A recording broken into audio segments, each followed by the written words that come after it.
ના વલ્લભીપુરમાં રસ્તાની હાલત બિસ્માર પરિસ્થિતિ જોવા મળી રહી છે, જેમાં મેલાણા રાજપરા ગામના રોડથી રાહદારીઓ હવે ત્રસ્ત થઈ ગયા છે। મેલાણા ગામના લોકોનો બિસ્માર રસ્તાને લઈ અને ઉગ્ર વિરોધ પણ અનેક વખત થઈ ચૂક્યો છે। અનેક રજૂઆતો છતાં પણ તંત્રના આંખ આડા કાન જોવા મળી રહ્યા છે। જેનામાં રોડ આવતો કોઈ પણ જવાબ દેતું નથી। રાજપરાથી કળાકળા 7 કિલોમીટર રોડ છે, વચમાં મેલાણું ગામ આવે છે 3 કિલોમીટર। તો એટલા બધા રોડ છે કે વર્ણન નહીં કરવાનું। અને રાજપરાથી 35 થી 40 છોકરા મેલાણા પ્રાથમિક શાળામાં ભણવા આવે છે, તો એનો પણ દુઃખ છે।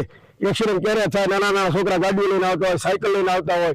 હવે રોડની હાલત તો એટલી ગંભીર છે, બધી રજૂઆત તો કરીએ પણ કાંઈ થાય એવું લાગતું નથી।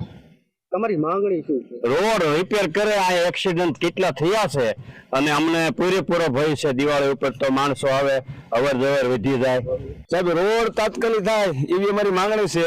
રોડ રાજપરાથી મેલાણાથી કાળા તળાવ બહુ બગડી ગયેલો રોડ છે, લગભગ 7-8 વર્ષથી બગડી ગયેલો રોડ છે। કોઈ અહીં સામું જોતું નહીં, વારંવાર રજૂઆતો કરવા છતાં રોડનું કશું કામ થતું નથી। સાલું 2 વ્હીલ લઈને જવું હોય તો જવાય એવું નથી, એમાં 4 વ્હીલ તો ક્યાં હાલે। 108 આવે તો 2 કલાક અહીં પોગે છે, અને કાળા તળાવ જવું હોય તો ન્યાય તકલીફ વાળું છે। કાળા તળાવ દવાખાનું છે સરકારી, પણ ત્યાં કઈ પોગે એવું છે નહીં। છોકરા સાયકલ લઈને ભણાવવા છે, પણ કઈ રીતે આ લોકો પહોંચે, કેવી રીતે પહોંચે, બધો જીવ એનો ઊંચો રહે। છોકરાઓનો એક્સિડન્ટ વારંવાર થવા જોઈએ। માનો કે દવાખાને કોઈ બૈરાને લઈ જવા કે પ્રસૂતિ માટે લઈ જવા, તો અવારનવાર ઘણી વખત એવા કેસ બન્યા છે કે રસ્તામાં પ્રસૂતિ થઈ જાય, આ રોદાની ગાડી આવતા વાર લાગી જાય, 108 આવતા વાર લાગી જાય। ભાવનગર જિલ્લાના વલ્લભીપુર તાલુકાના અંતરિયાળ ગામડાઓની હાલતના જે રોડ છે તે બિસ્માર થઈ ચૂક્યા છે, તેના લીધે અનેક અકસ્માતો પણ સર્જાઈ ચૂક્યા છે।